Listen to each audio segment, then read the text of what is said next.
Hello friends, welcome to Max Mantra TNPSC channel. இன்றைக்கி டிஎன்யூஎஸ்ஆர்பியோட PC exam நடந்திருக்குது. இன்றைக்கி அதோட கொஷின்ஸ் கொஞ்சம் கஷ்டமாக தான் இருக்கும்னு நினைக்கிறேன். இன்றைக்கி நம்ம வந்து சைக்காலஜி மட்டும் ஆன்சர் கீ பார்த்துடலாம். 46க்கு பார்த்தீங்கன்னா மொத்தம் 25 கேள்வி இருக்குது சைக்காலஜி. 46வது கேள்வி பார்த்தீங்கன்னா எக்ஸ்ஹெச் மற்றும் எக்ஸ்ஹெச்சுக்கு இணையான நேர்கோடுகளின் சாய்வு கோணம். இது பார்த்தீங்கன்னா ஆன்சர் பார்த்தீங்கன்னா ஆப்ஷன் ஏ 0 தான் அதுக்கு ஆன்சர். அடுத்தது பார்த்தீங்கன்னா 47 பட்டதாரிகள், அலுவலர்கள், அரசு ஊழியர்கள் கொடுத்துருக்காங்க. எந்த சில பட்டதாரிகள், அலுவலர்கள் ஆனால் அரசு துறைகளில் வேலை செய்பவர்கள் அல்ல? பார்த்தீங்கன்னா பட்டதாரிகள்னால் இந்த ரவுண்டு தான் பட்டதாரிகள். அலுவலர்கள் பார்த்திங்கன்னா இந்த ரவுண்டு அலுவலர்கள், ஆனால் அரசு துறைகளில் வேலை செய்பவர்கள் அல்லன்னு சொல்லியிருக்காங்க. அப்போது இந்த 2 ரவுண்டுக்குள்ளே இருக்கிறவங்க தான் வரணும். அப்போ பார்த்திங்கன்னா அரசு வேலை செய்பவர்கள் அல்ல, ஆப்ஷன் இ தான் வரும். ஆப்ஷன் ஹெச் வருமானு கேட்கலாம். நீங்கள் ஆப்ஷன் ஹெச் வருமானு கேட்டிங்க பார்த்தீங்கன்னா அதுக்கு வந்து அரசு ஊழியர்கள் வேலை செய்கிறவங்க ஹெச் வந்ததுன்னா. ஜி பார்த்தீங்கன்னா பட்டதாரிகள் வரமாட்டாங்க. எஃப் பார்த்தீங்கன்னா அலுவலர்கள் வரமாட்டாங்க. அப்போ ஆப்ஷன் பார்த்தீங்கன்னா ஆன்சர் டி தான் ஆன்சர். டினா ஆப்ஷன் இ. 48 பார்த்தீங்கன்னா மெய்யுணர்வு ஆங்கிலத்தில் எழுதிங்கன்னா option B knowledge of reality. 49 பார்த்தீங்கன்னா பின்வருவனற்றுள் எந்த ஒரு வரைபடம் கம்பி, மரம் மற்றும் கட்டுமான பொருளை சரியாக குறிக்கிறது? இப்போது கம்பியும் மரம் பார்த்தீங்கன்னா கட்டுமான பொருளுக்குள்ளேயே வந்துடும், ஆனால் ரெண்டுத்துக்கும் எந்த லிங்க்குமே இருக்காது. அப்போ பார்த்தீங்கன்னா ஆப்ஷன் ஏ பார்த்தீங்கன்னா கம்பி, கட்டுமான பொருள்கள், மரம்னு எடுத்திங்கன்னா எல்லாமே இன்டர்லிங்க் ஆகிட்டு இருக்குது. அப்போ ஆப்ஷன் ஏ வராது. ஆப்ஷன் பி பார்த்தீங்கன்னா வெளியில் கட்டுமான பொருள்கள் வச்சுக்கலாம். வெளியில் இருக்கிற ரவுண்டை கட்டுமான பொருள் வச்சுட்டு உள்ளே இருக்கிற ரவுண்டை கம்பி, மரம் அது ரெண்டுமே இன்டர்லிங்க் இல்லை. அப்போ ஆப்ஷன் பி தான் 49க்கு ஆன்சர். ஆப்ஷன் சி வருமானு பார்த்தீங்கன்னா கட்டுமான பொருள்களில் ஃபுல்லாகவே வந்துடும் கம்பியும் மரமும். அப்போது ஆப்ஷன் சி வரதுக்கும் வாய்ப்பு இல்லை. ஆப்ஷன் டியுமே வராது. 50 பார்த்தீங்கன்னா எக்ஸின் 30% என்பது 150 எக்ஸ் மதிப்பெண் என்ன? 30%ங்கிறது 150. அப்போது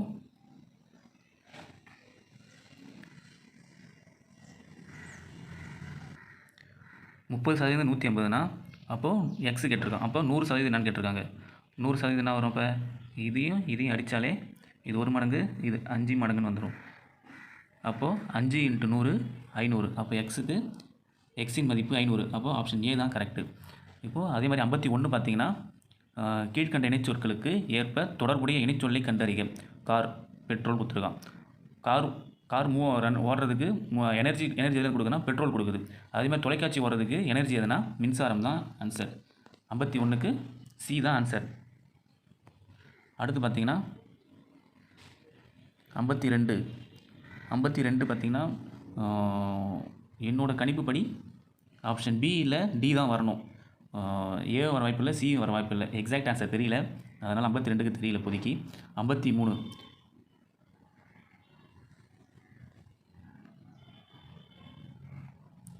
பார்த்தீங்கன்னா இரவு என்ற சொல்லின் எதிர்ச்சொல் அது என்னன்னு பார்த்தீங்கன்னா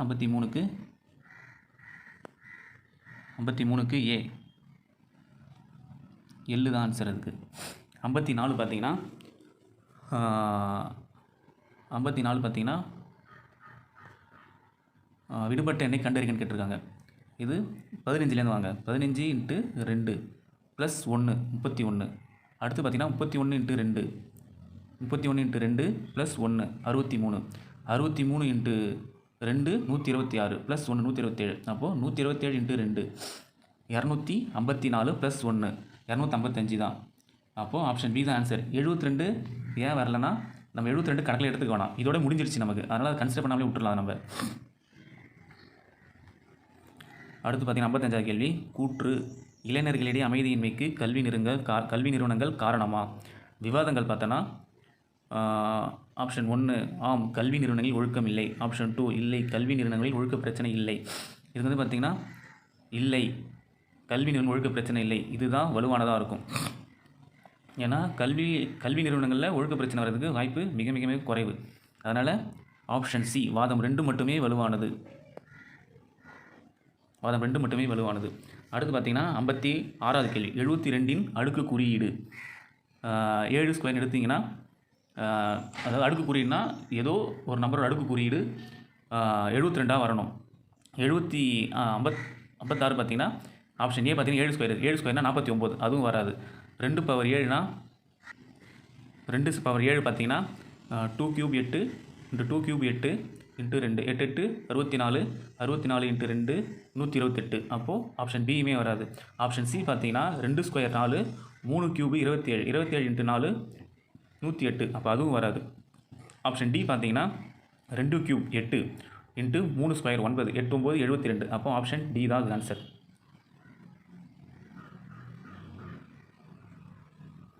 அடுத்தது பார்த்தீங்கன்னா முற்றொருமையை பயன்படுத்தி 9k² - 25 காரணிப்படுத்துக. இப்போ பார்த்தீங்கன்னா 9k² - 25 ஈக்குவல் டு 0. அப்போது 9k² = 25.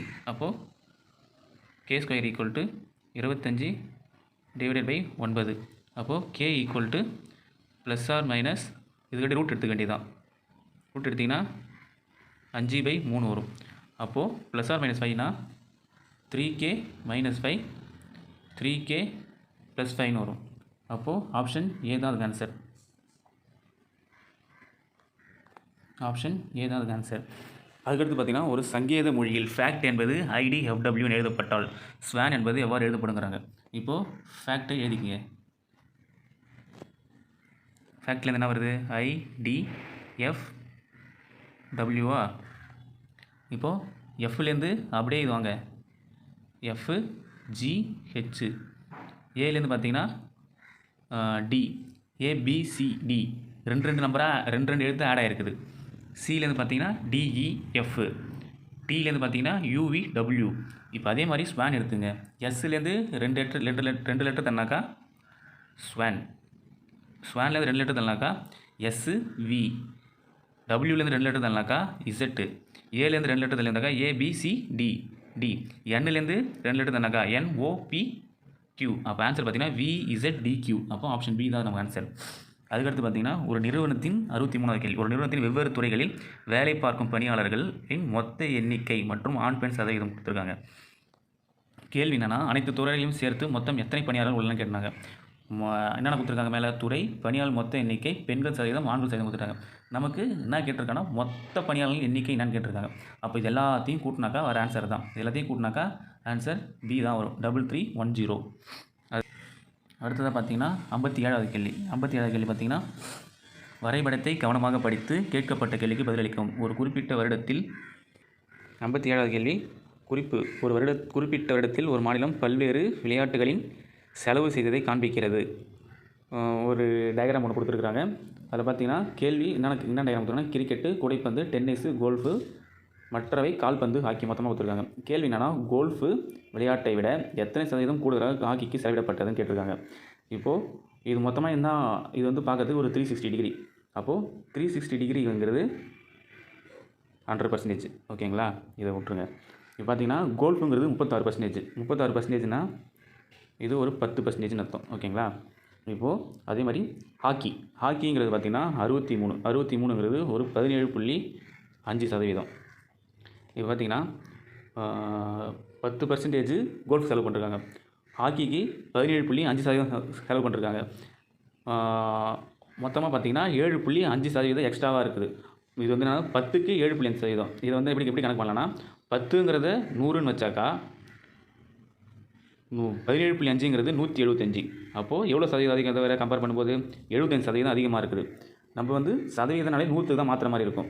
அதனால் ஆப்ஷன் டி தான் அதுக்கு ஆன்சர். இப்போ 75% ஆன்சர் இருக்குது. அதுக்கடுத்து பார்த்திங்கன்னா 58வது கேள்வி. ஆங்கில எழுத்துக்களின் வரிசையில் கே மற்றும் வி இடையிலான எழுத்துக்களில் சரியாக நடுவில் அமைந்துள்ள எழுத்து என்னன்னு கேட்டிருக்காங்க. எழுத்துக்கள் என்னன்னு கேட்டிருக்காங்க, நடுவில் உள்ள எழுத்துக்கள் பார்த்திங்கன்னா K, L, M, N, O, P, Q, R, S, T, U, V கொடுத்துட்டாங்களா. இதுக்கு என்ன கேட்டாங்க, இடையிலான எழுத்துக்கள் சரியாக நடுவில் அமைந்துள்ள எழுத்து என்னன்னு கேட்டிருக்காங்க. ஓகேங்களா. இப்போது 1 2 3 4 5 6 7 8 9 10 11 12 12 லெட்டர். இதில் சரியான எக்ஸாக்ட் லெட்டர்னு சொல்ல முடியாது நம்ம. இதே நடுவில் ஒத்தப்படியாக 11 இருந்ததுன்னா 2த்துக்கு நடுவில் 6வது லெட்டர்னு சொல்லலாம். இது எக்ஸாக்டாக 12 லெட்டர் இருந்தால நம்மளால் கரெக்டாக சொல்ல முடியாது. நமக்கு என்னென்ன கொடுத்துருக்காங்க, எண்ணு பார்த்திங்கன்னா 4வது லெட்டரே வந்துச்சு. இந்த பக்கத்துலேருந்து பார்த்தா 8வது லெட்டர் வந்திருக்குது. ஓ பார்த்திங்கன்னா இங்கேருந்து 5வது லெட்டர் வந்திருக்குது. இங்கேருந்து பார்த்திங்கன்னா 7வது லெட்டர் வந்திருக்குது. கியூ இங்கேருந்து பார்த்திங்கன்னா 6வது லெட்டர் வந்திருக்குது. கேலேருந்து பார்த்திங்கன்னா 7வது லெட்டர் வந்திருக்குது. அப்போது கரெக்டான ஆன்சராக இல்லை. அப்போது எந்த எழுத்தும் இல்லை. இதுதான் ஆன்சர் அதுக்கு. 59 பார்த்திங்கன்னா தொடரில் உள்ள மரபுப்பிழை நீக்கி எழுதுக. சேவல் கொக்கரிக்கும் சத்தம் கேட்டு கயல் விழி கண் விழித்தாள். இதுக்கு எக்ஸாக்ட் ஆன்சர் என்ன வரும்னா சேவல் கூவும் தான், கொக்கரிக்காது, கோழி தான் கொக்கரிக்கும். அப்போ சேவல் கூவும் சத்தம் கேட்டு கயல் விழி கண் விழித்தாள். அப்போது ஆப்ஷன் பி. அதுக்கு அடுத்து 60வது கேள்வி பார்த்திங்கன்னா பாலில் கால்சியம் இருப்பதால் அது வெண்மையாக உள்ளது. அரிசியும் வெண்மையானது, எனவே அரிசியிலும் கால்சியம் உள்ளது. பாலில் கால்சியம் இருக்குன்னா அதோட இன்க்ரீடியன்ட்ஸ் வேறு. இன்க்ரீடியன்ட்ஸ்னால் அதில் உள்ள சத்துக்கள் வேறு. வெள்ளையாக இருக்கிறதுனால மட்டும் கால்சியம் இருக்கணும் இல்லை. அப்போது இந்த கூற்று தவறானது தான். ஒருவேளை உண்மையாக இருக்கலாம். அரிசியில் கால்சியம் இல்லை, கார்போஹைட்ரேட் தான் இருக்குது. அது உண்மையும் இல்லை, செல்ல இயலாம் சொல்ல முடியாது. 60க்கு ஆன்சர் ஏ தான், தவறு தான். அதுக்கடுத்து பார்த்திங்கன்னா 64வது கேள்வி. நன்றி அறிதல் பொறையுடைமை இன்சொல்லோடு ஆசாரக்கோவை. இதில் நன்றி அறிதல் பொருள் என்ன? பிறர் செய்த உதவியை மறவாமை. Option C. அதுக்கடுத்து பார்த்திங்கன்னா 65வது கேள்வி. நகரம் ஏயிலிருந்து நகரம் பி செல்ல 4 வழித்தடங்கள் உள்ளன. இது எப்படி சொல்கிறது? ஏலேருந்து பிக்கு 1 2 3 4 வழித்தடம் இருக்குது. பிலேருந்து சிக்கு 6 வழித்தடங்கள் உள்ளன. 1 2 3 4 5 6 சி. இப்போது அவன் என்ன கேட்குறான்னா, ஏலிருந்து சிக்கு போக எத்தனை வழித்தடத்தில் போகலாம்? இங்கே 4 வழித்தடம் இருக்குது. ஒவ்வொன்றுத்துலேயும் 6 போகலாம். இந்த ஒவ்வொன்றுத்துலேயும் 6 போகலாம். இந்த ஒவ்வொன்றுத்துலேயும் 6 போகலாம். அப்போது இது 4, இது 6. அப்போது 4 × 24 வழித்தடத்தில் போகலாம் மொத்தமாக. அப்போது ஆப்ஷன் ஏ தான் அதுக்கு ஆன்சர். அடுத்து பார்த்திங்கன்னா 66வது கேள்வி. சிறுவர்கள் வரிசையில் கோபி இடமிருந்து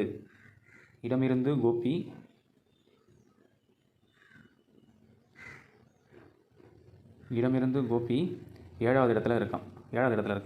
வெங்கட் வலமிருந்து 12வது இடத்துல இருக்கான். ஓகேங்களா? கோபி அவர்கள் தங்கள் இடங்களை மாற்றிக்கொண்டால் கோபி இடமிருந்து 22வது இடத்துக்கு வருவார். ஓகேங்களா? இப்போது அவங்க 2 பேரும் எக்ஸ்சேஞ்ச் பண்ணும்போது கோபி இடமிருந்து 22வது இடத்துக்கு வருவார். அப்போது இங்கேருந்து 22வது இடத்துக்கு வருவாங்க. அப்போ ஆல்ரெடி கோபி பார்த்திங்கன்னா வெங்கட் பார்த்திங்கன்னா 12வது இடத்துல இருக்கான். இது 2த்தையும் கூட்டினாக்கா 34 வரும். நம்ம ஆன்சர் 34 அடிக்கூடாது. அந்த நம்பரை மைனஸ் பண்ணிடணும். வரிசையில் மொத்தம் எத்தனை சிறுவன் கேட்டாங்கன்னா ஒன்று மைனஸ் பண்ணிட்டாக்கா 33. அப்போது 66க்கு ஆன்சர் டி, 33 தான் ஆன்சர் அதுக்கு. 67 பார்த்திங்கன்னா வரைபடத்தை நன்றாக படித்து கேள்விக்கு பதிலளிக்கவும். ஒரு நிறுவனத்தின் மொத்த செலவின் சதவிகிதம் கொடுத்துருக்காங்க. உள்கட்டமைப்பு, போக்குவரத்து, விளம்பரம், வரிகள், ஆராய்ச்சி, சம்பளம், கடன்களின் மீது வெட்டி போட்டிருக்காங்க. கேள்வி பார்த்திங்கன்னா உள்கட்டமைப்பு மற்றும் போக்குவரத்துக்காக செய்யப்பட்ட மொத்த செலவு. உள்கட்டமைப்பு எவ்வளோ? 20. போக்குவரத்துக்கு எவ்வளோ? 12.5. 2த்தையும் கூட்டினாக்கா 32.5. ஓகேங்களா? என்ன கேட்டிருக்காங்க? 2வது போக்குவரத்து மற்றும் வரிகளுக்காக செய்யப்பட்ட மொத்த செலவின் விகிதம் பார்த்திங்கன்னா அது 22.5. அது மொத்த செலவு. இந்த எவ்வளோன்னு கொடுக்கலையே இது வேறு. மொத்த செலவின் விகிதம் என்ன? இதுக்கு ஆன்சர் தப்பாக வரதான் வாய்ப்பு இருக்குது. இது 13 மடங்கில் வரும். இது 9 மடங்கில் வரும். 13:9 தான். நான் இதெல்லாம் செக் பண்ணிட்டு திரும்ப என்ன நான் போகிறேன் நான். இதுக்கு ஆன்சர் ஆப்ஷன் இல்லை தான் இருக்குது. அதுக்கடுத்து பார்த்திங்கன்னா 68வது கேள்வி. மாரத்தான் ஓட்டத்தில் ஓடும் தொலைவு 42.95 கிலோமீட்டர் 195 கிலோமீட்டர் ஆகும். இந்த தொலைவினை மீட்டரில் கூறுக. அப்படியே இன்ட்டு 1000. 1 kilometre = 1000 metre. அப்படியே 1000 மீட்டர் போட்டிங்கன்னா option C 42,195 metre. Option C தான் அதுக்கு ஆன்சர். அதுக்கடுத்து பார்த்திங்கன்னா 69வது கேள்வி. பின்வரும் எழுத்துக்களில் வலப்புறத்திலிருந்து 17வது எழுத்தின் வலதுபுறத்தில் 8வது எழுத்து என்ன? வலதுபுறத்திலேருந்து 17 எழுத்துங்கிறாங்க. அப்போது 1 2 3 4 5 6 7 8 9 10 11 12 13 14 15 16 17. 17 எழுத்து பார்த்திங்கன்னா ஜே தான் 17வது எழுத்து. அதோட வலதுபுறத்துலேருந்து 8வது எழுத்து என்ன கேட்டிருக்காங்க. அப்போது 1 2 3 4 5 6 7 8 6 தான் வருது. ஆர். அப்போ ஆப்ஷன் ஏ.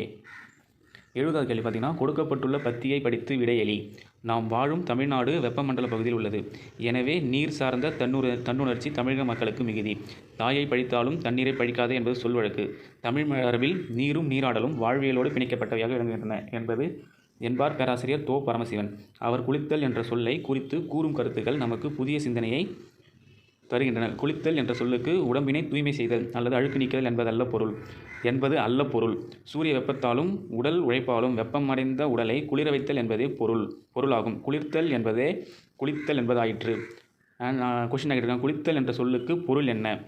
இது என்பதல்ல பொருள்னு சொல்லிட்டாங்க. ஓகேங்களா? அப்போது உடம்பினை தூய்மை செய்தலும் வராது, அழுக்கு நீக்குதலும் வராது. அப்போ என்ன தான் வரும்? சூரிய வெப்பத்தாலும் உடல் உழைப்பாலும் வெப்பமடைந்த உடலை குளிர வைத்தல் என்பது அதன் பொருளாகும். அப்போ ஆப்ஷன் சி குளிர வைத்தல் தான் ஆன்சர் அதுக்கு. 2 கேள்வி மட்டும் ஆன்சர் வரலை. எந்தெந்த கேள்வி? 67க்கும்